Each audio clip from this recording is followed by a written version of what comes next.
Assalamualaikum warahmatullahi wabarakatuh.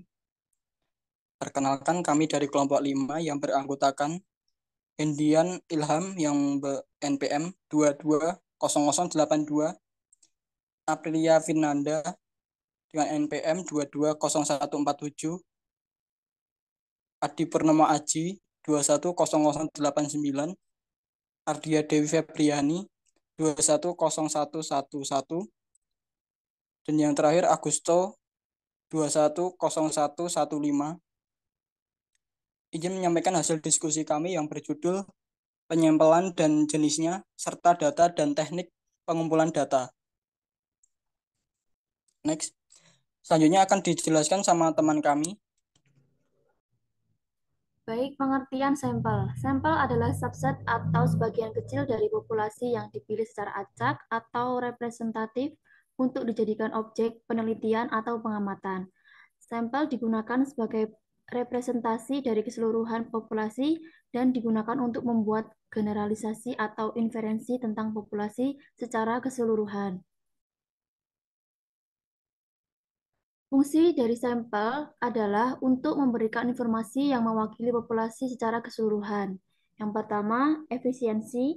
Menggunakan sampel memungkinkan kita mengumpulkan data dengan cara yang lebih efisien dan hemat biaya. Yang kedua, analisis. Sampel memungkinkan kita melakukan analisis statistik yang lebih terkendali dan dapat diinterpretasikan. Yang ketiga, generalisasi. Dengan menggunakan sampel yang representatif, kita dapat membuat generalisasi tentang populasi secara keseluruhan.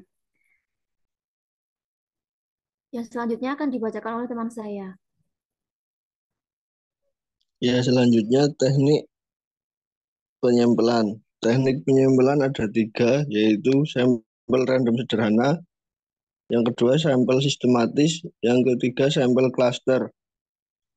Sampel random sederhana atau sampel acak, yaitu jenis ini melakukan pengambilan sampel secara acak melalui cara yang sederhana seperti pengundian atau menggunakan pendekatan bilangan acak. Contohnya, dibutuhkan 15 sampel dari populasi penelitian dengan jumlah 90 orang. Peneliti tersebut dahulu membuat undian untuk mendapatkan sampel pertama dari 90 populasi tersebut. Setelah sampel pertama didapatkan, nama yang terpilih sebagai sampel tersebut dikembalikan lagi agar populasi tetap utuh berjumlah 90.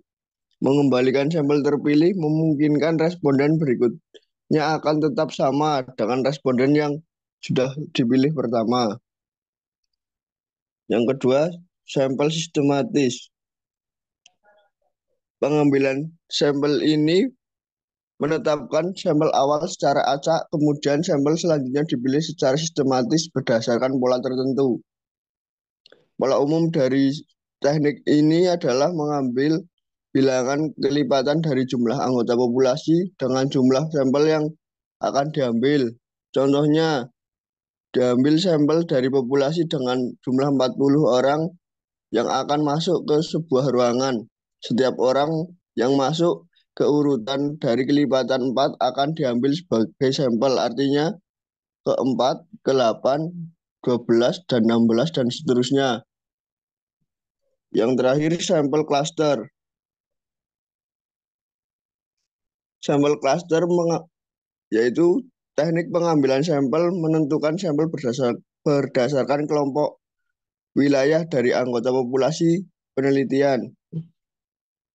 Tujuannya antara lain untuk meneliti tentang suatu hal pada bagian-bagian yang berbeda dari dalam suatu wilayah tertentu. Misalnya, peneliti ingin mengetahui tingkat partisipasi masyarakat Yogyakarta terhadap program penelitian daerah. Peneliti akan menentukan sampel dari wilayah-wilayah yang terbesar di kota Yogyakarta. Terima kasih, selanjutnya akan diteruskan oleh teman saya.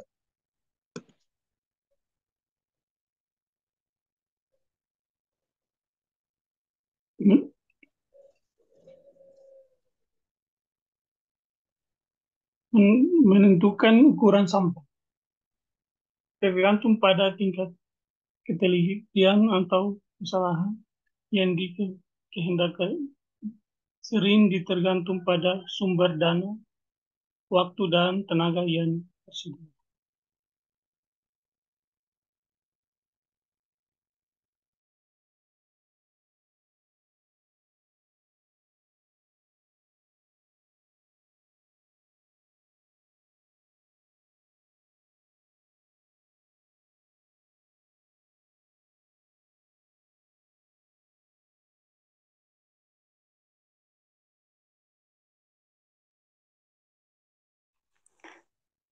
Data adalah sekumpulan informasi. Dalam pengertian bisnis, data adalah sekumpulan informasi yang diperlukan untuk pengambilan keputusan. Data ini perlu disusun dan disimpan dengan menggunakan metode tertentu, sehingga jika sewaktu-waktu diperlukan, segera dapat dicari kembali dengan mudah dan cepat.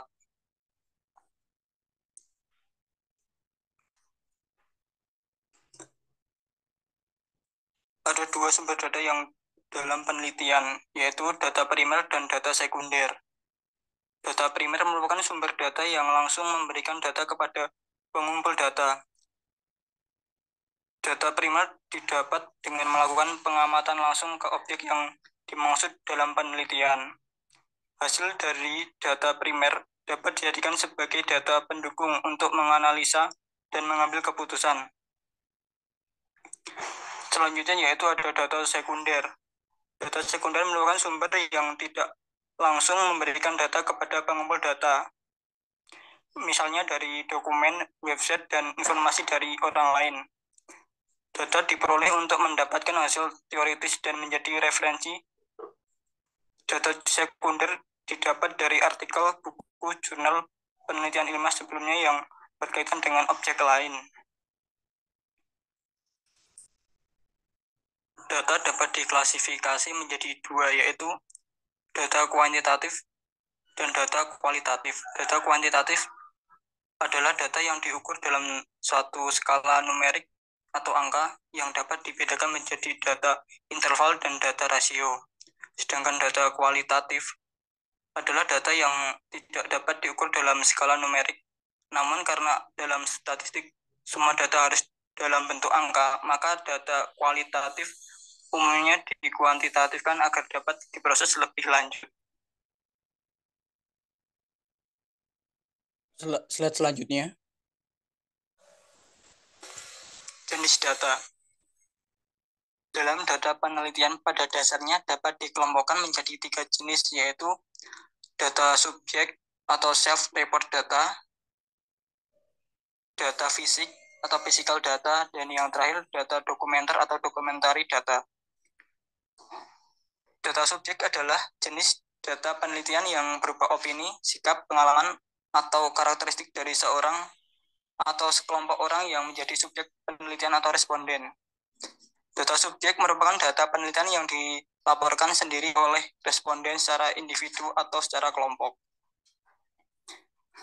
Selanjutnya, data fisik merupakan jenis data penelitian yang berupa objek atau benda-benda fisik, antara lain dalam bentuk bangunan atau bagian dari bangunan, pakaian, buku, dan senjata. Data fisik merupakan benda berwujud yang menjadi bukti suatu keberadaan atau kejadian pada masa lalu. Yang terakhir yaitu data dokumenter atau documentary data. Adalah jenis data penelitian antara lain berupa faktur, jurnal, surat-surat, notulen, hasil rapat, memo, atau dalam bentuk laporan program. Dalam data dokumenter memuat apa dan kapan suatu kejadian atau transaksi, serta siapa yang terlibat dalam suatu kejadian. Baik, selanjutnya akan dijelaskan oleh teman saya. Selanjutnya ada teknik pengumpulan data. Yang pertama ada wawancara atau interview. Wawancara merupakan teknik pengumpulan data dalam metode survei yang menggunakan pertanyaan secara lisan kepada subjek penelitian. Teknik wawancara dapat dilakukan dengan dua cara, yaitu melalui tahap tatap muka atau melalui telepon. Kemudian yang kedua ada kuesioner. Pengumpulan data penelitian pada kondisi tertentu kemungkinan tidak memerlukan kehadiran peneliti. Pertanyaan peneliti dan jawaban responden dapat dikemukakan secara tertulis melalui satu kuesioner. Yang pertama ada kuesioner secara personal, dan yang kedua ada kuesioner lewat pos. Kemudian yang ketiga ada metode observasi. Metode observasi dapat menghasilkan data yang lebih rinci mengenai perilaku subjek, benda atau kejadian yang disebut objek dibandingkan dengan metode survei. Tipe-tipe observasi ada 3. Yang pertama, observasi langsung. Kemudian yang kedua, ada observasi terhadap perilaku dan lingkungan sosial. Yang ketiga, observasi mekanik. Kemudian yang terakhir, ada metode studi kepustakaan. Metode penelitian yang dilakukan untuk mengumpulkan, menganalisis, dan mensintesis informasi yang telah ada dalam literatur, termasuk buku, jurnal, artikel, tesis, dan sumber-sumber tertulis yang lainnya yang relevan dengan topik penelitian. Sekian presentasi yang kami bacakan. Atas perhatiannya, saya ucapkan terima kasih.